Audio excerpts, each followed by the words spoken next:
네, 안녕하세요. 용쌤입니다. 이번 영상은 신길동에 있는 주택을 낙찰받아서 현재 상대편이 변호사를 선임을 해서 변호사분과 소송을 진행 중인 물건인데요. 이제 거의 끝이 보입니다. 어떤 식으로 해결이 될지 한번 전체적으로 설명을 드려보도록 하겠고, 또 소송은 어떤 식으로 진행을 하는 것인지 한번 전반적인 흐름을 알려드리도록 하겠습니다. 신길동에 있는 주택입니다. 주택의 일부 지분만 나왔었어요. 그래서 감정가는 5,867만 4천원 정도였었는데, 이거는 미래가치가 확실하다라는 판단 하에 제 지인분 한 분과 함께 두 명이서 공동투자로 6천만원의 단독으로 낙찰을 받았습니다. 현재 감정평가 현황, 가격 시점이 2019년 11월 14일이에요. 지금 벌써 2년 가까이 흘렀죠. 그리고 작년에 낙찰 받았을 때도 1년 전에 감정평가 됐었던 금액이기 때문에 현재 시점과 가격이 맞지 않았었습니다. 그 점을 제가 확인을 하고 신건에 입찰을 했었던 거죠. 보면 굉장히 낡았어요. 전체적으로 노후가 많이 된 지역입니다. 위치를 한번 보도록 할게요. 어때요? 영등포역과 가깝습니다. 영등포역 계속해서 주변이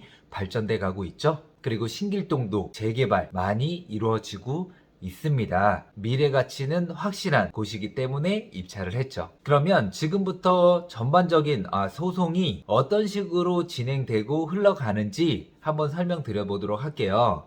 제가 낙찰을 받고 소유권 이전을 한 다음에 바로 소송을 진행을 합니다.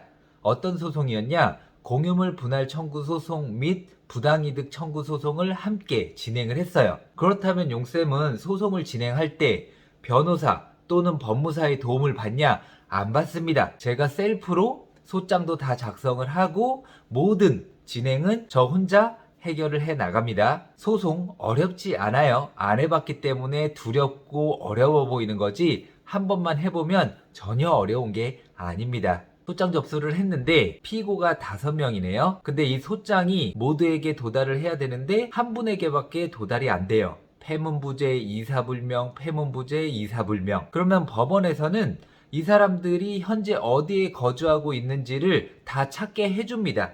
주소 보정명령이란 걸 내려줘요. 그 주소 보정명령서를 가지고 주민센터에 가면 현재 이분들이 어디에 거주하고 있는지 초본을 다 떼줍니다. 그 초본에 맨 마지막에 나와 있는 주소가 현재 거주하고 있는 주소겠죠. 그런데 주민센터에서도 못 찾는 경우가 있어요. 또 한 분은 거주 불명자로 나오더라고요. 어디에 거주하고 있는지 모르는 거예요. 그런 사람이 있을 경우에는 소송은 멈추나요? 아닙니다. 공시송달 처분이란 걸 내려서 법원에서 야, 그 사람 받았다고 해주는 거예요. 그리고 제가 과세정보 제출 명령이란 걸 영등포구청에 제출을 했습니다. 왜냐, 한 분이 어디에 거주하고 있는지 모르더라고요. 주민등록번호만 있으면은 상관이 없어요. 그러면 그 주민등록번호를 알아내기 위해서 저는 과세정보 제출 명령이란 거를 영등포구청에 신청을 한 거죠. 공유자분들에게 소장 부본이 송달되지 않을 경우에 이런 보정명령이 나오는데, 이 보정명령서를 가지고 주민센터에 가시면은 현재 거주지를 다 확인 가능합니다. 그리고 제가 과세정보 제출 명령 신청을 했다고 했잖아요. 위 사건에 관하여 원고는 주장 사실을 증명하기 위하여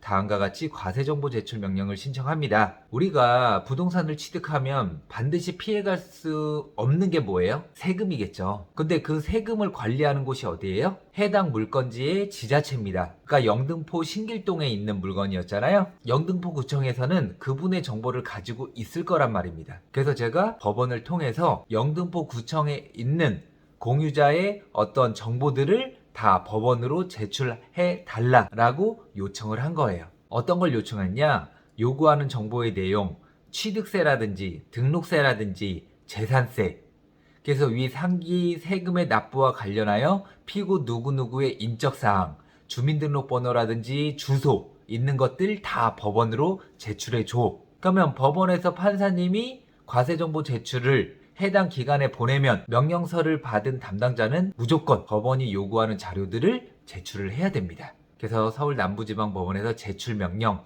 아래와 같이 과세정보의 제출을 요구합니다. 그래서 사용 목적은 위 사건의 심리를 위하여, 요 공유물 분할의 심리를 위하여 과세정보의 제출을 요구한다 라고 한 거죠. 그러니까 어때요? 며칠 지나서 영등포구에서 제출명령 회신, 기원의 제출명령과 관련하여 뭐뭐뭐뭐뭐 어쩌게 해당하는 경우에는 그 사용 목적에 맞는 범위에서 납세자의 과세 정보를 제공할 수 있다에 따라서 기원에 접수된 과세정보 제출명령 신청서의 사용 목적이 공유물 분할 청구 소송의 피고의 인적사항을 특정하기 위함임을 감안 요구하는 정보의 내용 중 사용 목적에 적합한 피고 누구누구의 인적사항인 주민등록번호가 나와 있죠. 주민등록번호가 나와 있으면 요 피고분이 어디 거주하고 있는지 다 찾아낼 수 있습니다. 그리고 주민번호를 알게 됐죠? 그러면 법원에서 한 번 더 보정명령을 내려요. 그래서 3일 안에 다음 사항을 보정하래요. 사실조회에 대한 회신이 별지와 같이 도착하였으므로 아까 도착했잖아요. 영등포구청에서. 그래서 피고 누구누구의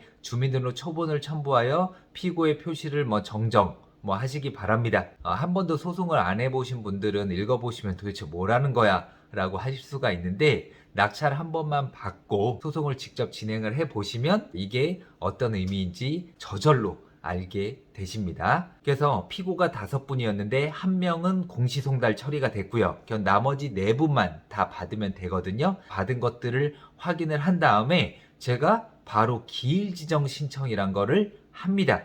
이 기일 지정 신청은 뭐냐? 이 사건에 관하여 피고 모두 소장이 도달했으므로 변론기일을 지정해 달라. 야, 꼭 기일 지정 같은 걸 신청해야 돼? 신청 안 해도 됩니다. 하지만 신청을 안 하면 변론기일이 언제 잡힐지 몰라요. 그래도 늦어도 6개월 안에는 잡히기는 하겠지만 법원도 우는 아이에게 떡 하나 더 줍니다. 그런데 며칠 뒤에 소송 위임장이라고 해서 접수가 되더라고요. 변호사를 선임을 합니다. 변호사 선임할 돈 있으면 내 지분 인수하는 게 훨씬 더 좋은 선택일 텐데 괜히 어떻게 보면 쓸데없이 돈이 나가게 되는 거죠. 또 이제 변호사와 함께 의견을 조율해 나가야 되는데 피고분들께서 변호사를 선임했다는 거는 저는 더 좋은 신호로 봐요. 피고분들이 저랑 이야기를 하면 제 말은 잘 듣지 않으려고 하는 경향이 좀 있는데 만약에 제가 변호사분과 이야기를 하면 말이 더 잘 통합니다. 그래서 지금까지 저는 피고분들께서 변호사를 선임한 상태에서 협의가 제대로 안 된 적은 한 번도 없어요. 이 물건 역시 제가 원하는 방향 그리고 피고들이 또 원하는 방향 절충해서 서로 윈윈할 수 있는 방법을 찾기 위해서 변호사분과 노력을 할 겁니다. 그리고 답변서가 제출이 됩니다. 변호사를 선임을 했으니까 이제 변호사분께서 피고의 입장에서 이제 답변서를 제출을 한 겁니다. 한번 읽어볼게요. 원고의 청구를 모두 기각하고 원고와 피고들 간의 소송 비용은 원고가 부담한다라는 재판을 구합니다. 공유물 분할 청구 소송에서는 기각이란 게 없어요. 제가 소를 취하지 않는 한 이거는 끝까지 가야 됩니다. 청구 원인에 대한 답변 이게 조금 재밌더라고요. 위 사건에 이르게 된 경위 이제 누군가가 사망을 했기 때문에 상속이 된 거고요. 법무법인으로부터 경매 사건을 도와주겠다는 문서를 받았대요. 기존에 있는 공유자분들께서. 그래서 청구 이의민 강제집행 정지 경매 시 우선 매수 청구를 협조한다는 수임 조건으로 착수금 500만 원에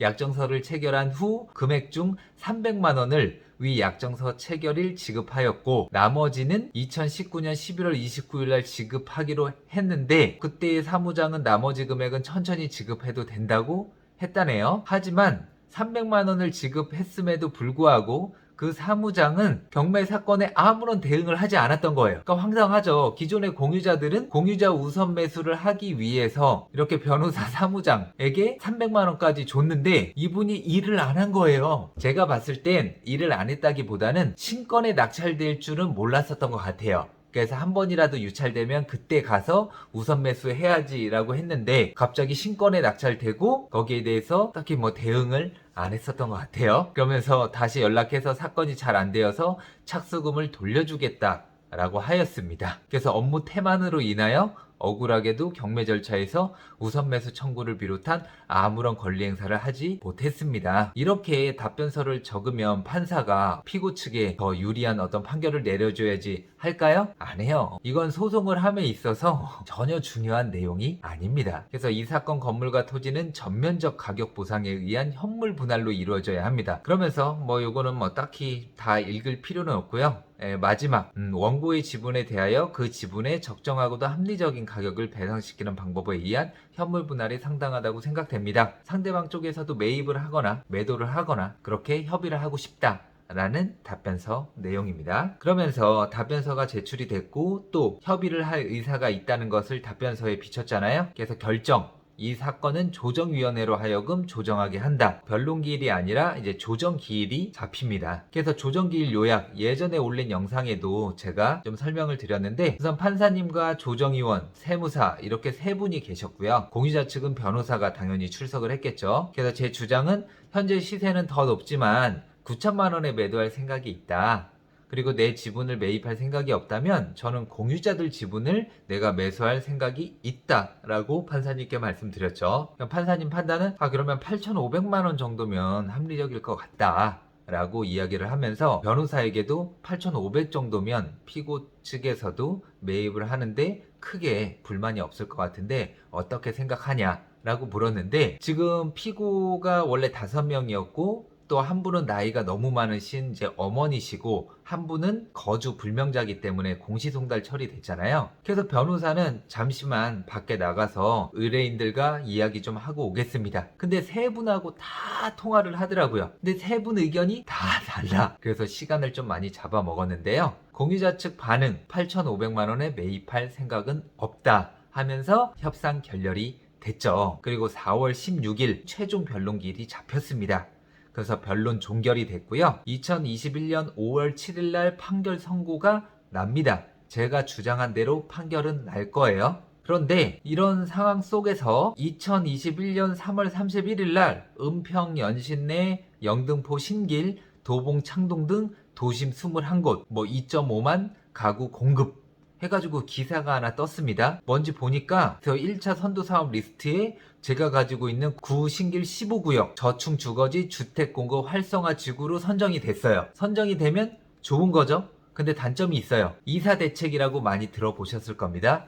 2월 4일 이후에 매입하는 사람은 입주권이 안 나와요. 현금 청산 대상입니다. 기존에 가지고 있었던 사람들에게만 혜택을 주는 겁니다. 그럼 이제 어떻게 돼요? 같이 함께 다른 사람에게 매도할 타이밍은 이제 놓쳐버렸죠. 그래서 최종적으로 현재까지의 상황인데 이사 대책으로 인해 새로운 사람이 주택 매입 시 현금 청산 되는 상황입니다. 그래서 공유자들끼리 해결을 해야 돼요. 우리가 함께 가지고 있는데 누군가 한 명에게 몰아줘야 되는 상황입니다. 그렇게 한 명에게 몰아주지 못하면 이제 현금 청산을 당하는 상황이죠. 그런데 피고 측에서는 6억에 매도할 테니까 저보러 사래요. 저랑 함께 투자한 분에게. 근데 6억 시세로 봤을 때 제 지분의 가치는 1억 900만 원 정도 되거든요. 그럼 6억에 사면은 7억 900에 사는 거예요. 말이 돼요? 안 되죠. 근데 저는 4억 5천만 원 정도면 매입할 생각이 있어요. 영등포역과 가까운 곳에 아파트가 생긴다고 하면 그 주변 지금 얼마예요? 15억 정도 갑니다. 미래 가치가 있는 지역이기 때문에 가지고만 있으면 절대 손해는